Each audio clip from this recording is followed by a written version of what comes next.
Hello friends, तो आज का जो हमारा टॉपिक है वो है वायुमंडलीय दाब। तो वायुमंडलीय दाब को देखने से पहले ये हमें जानना ज़रूरी है कि वायु क्या होता है। तो वायु जो है वो एक भौतिक वस्तु है और इसमें ये विभिन्न गैसों का मिश्रण है। इसका अपना खुद का एक भार होता है, वायु का खुद का भार होता है।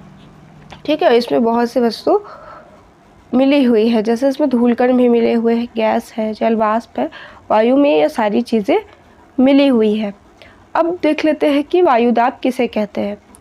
तो धरातलीय सतह पर या सागर तल पर प्रति इकाई क्षेत्र जैसे कि 1 inch square, 1 centimetre square, 1 metre square पर ऊपर स्थित वायुमंडल की समस्त परतों के पड़ने वाले समस्त भार को वायुदाब कहते हैं।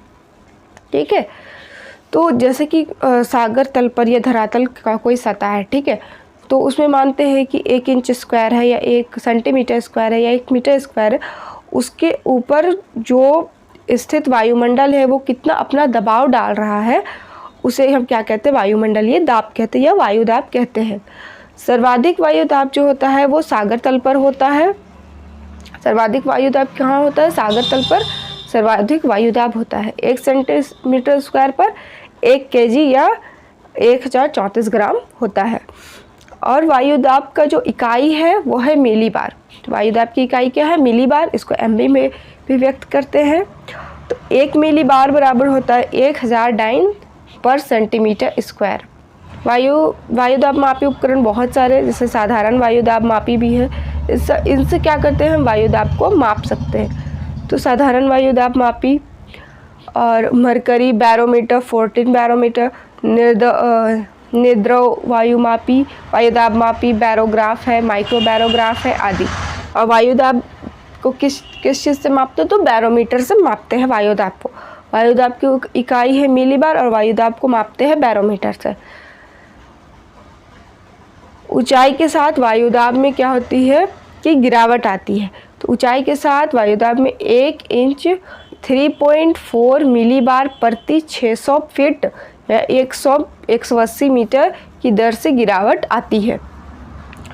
मानक वायुदाब में स्थानिक यानी कि क्षैतिज और लंबवत और कालिक परिवर्तन होता है। सागर तल पर मानक वायुदाब 45 डिग्री अक्षांश पर 15 डिग्री पर 1013.25 मिलीबार है, जो 5 किलोमीटर की ऊंचाई पर घटकर 540 मिलीबार हो जाता है।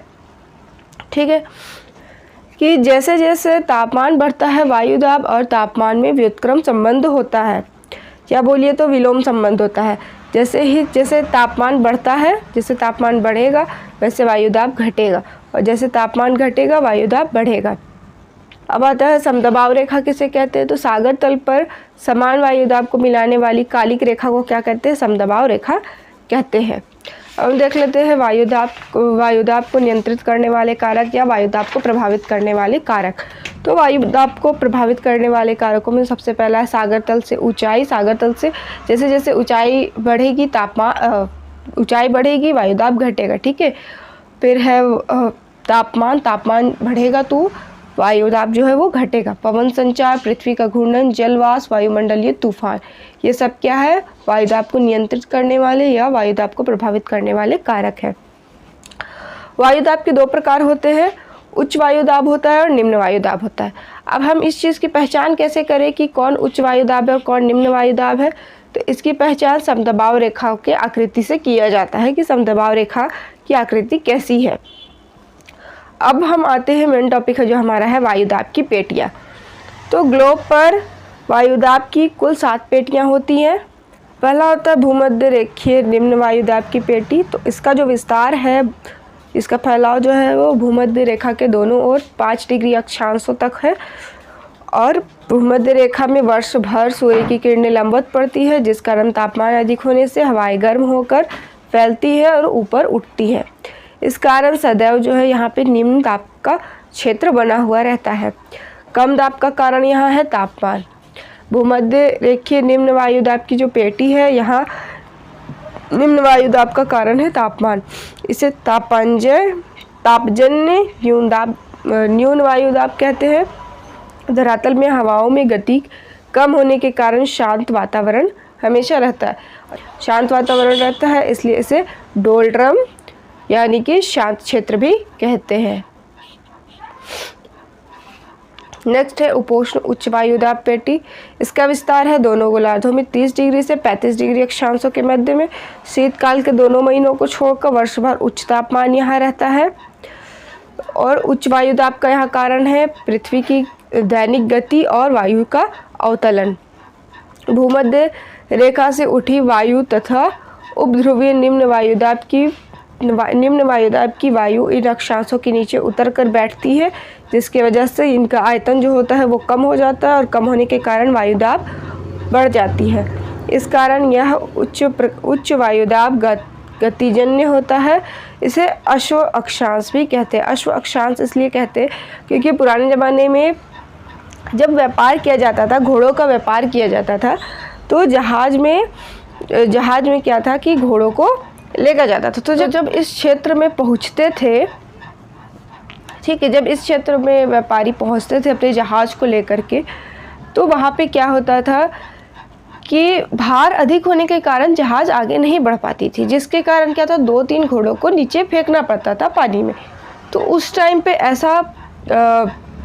ऐसा माना जाता था कि सागर जो है, समुद्र जो है वो घोड़े मांगती है, ठीक है। तो जैसे हम घोड़े उनको दे देंगे वो फिर हमें आगे जाने देगी, बट ये गलत था। यहाँ पे उच्च वायुदाब का क्षेत्र था, इस वजह से और भार अधिक हो जाने की वजह से जहाज जो था वो आगे नहीं बढ़ पाता था, इसलिए इसे हम क्या कहते हैं, अश्व अक्षांश भी कहते हैं। नेक्स्ट आता है हमारा उपध्रुवीय निम्न वायुदाब की पेटी। इसका विस्तार जो है वो दोनों गोलार्धों में 60 डिग्री से 65 डिग्री अक्षांशों के बीच में है। निम्न वायुदाब का यहाँ पे कारण है पृथ्वी का घूर्णन। इसका दक्षिणी गोलार्ध में अधिक विकास हुआ है और अधिक नियमित भी है। उत्तरी गोलार्ध में नियमितता भंग हो जाती है प्रशांत, क्योंकि देखिए उत्तरी गोलार्ध में क्या है कि धरातलीय क्षेत्र अधिक है और दक्षिणी गोलार्ध में समुद्री क्षेत्र अधिक है। तो समुद्री भाग अधिक होने की वजह से वहाँ पे क्या है कि निम्न वायुदाब का जो क्षेत्र है वो लगातार बना हुआ रहता है। प्रशांत महासागर में अल्यूशियन द्वीपों और अटलांटिक महासागर में ग्रीनलैंड और आइसलैंड के आसपास सुनिश्चित निम्न वायुदाब के केंद्र या कोशिकाएं विकसित हुई है। उपध्रुवीय निम्न वायुदाब की पेटी में नियमितता और क्रमबद्धता पाई जाती है। लास्ट जो है वह हमारा ध्रुवीय उच्च वायुदाब पेटी है। ध्रुवों पर समीपी क्षेत्रों में अत्यंत शीत के कारण वायुदाब स्वतः ऊंचा हो जाता है। यह उच्च वायुदाब तापजन्य होता है।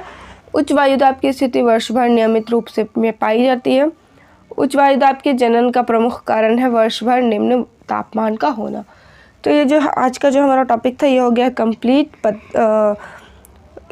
अगर क्लियर नहीं हुआ होगा, कुछ कहीं पे समझ में नहीं आया होगा तो कमेंट सेक्शन में कमेंट करिए। नेक्स्ट वीडियो में और अच्छे से समझाने का और अच्छे से एक्सप्लेन करने की कोशिश करूँगी। तब तक के लिए टेक केयर।